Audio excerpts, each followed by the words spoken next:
She's defective. She's a defective person. And we don't need another defective person as President of the United States. We just had that.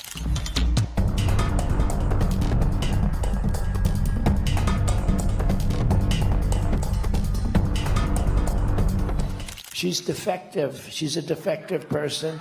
And we don't need another defective person as President of the United States. We just had that. I think if she were a Democrat, it would have been, it's much easier to be a Democrat, let me put it that way.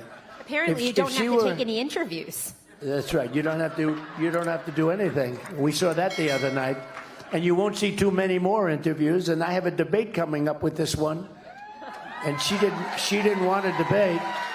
She didn't want to debate. They were not happy about it, but they got the network that they wanted. This network is the worst of all. What's happening to our country is being poisoned, and your schools and your children are suffering greatly because they're going into the classrooms, they're taking the seats, and they don't even speak English. It's crazy. And we have our people that aren't going into a classroom. We have students that were there last year. They aren't allowed into the school this year.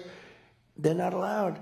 It's crazy. We have our veterans sleeping on the streets, and we have illegal immigrants coming into our country living in luxury hotels above where the veterans are. Your kid goes to school and comes home a few days later with an operation.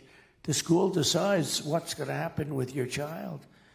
And you know, many of these childs 15 years later say, what the hell happened? Who did this to me? All of the things we're talking about, no men and women sports, no gender operation. I mean, there's these operations. It's crazy. You know, I don't know if you know, Europe has gone totally away from it now. Yes, sir. We're way behind them. They don't do it anymore. And this is just horrible. But who could even believe this is happening? So think of it. You have these parents that end up in fistfights at school meetings, and the parents mean well. They end up getting arrested, put in prison.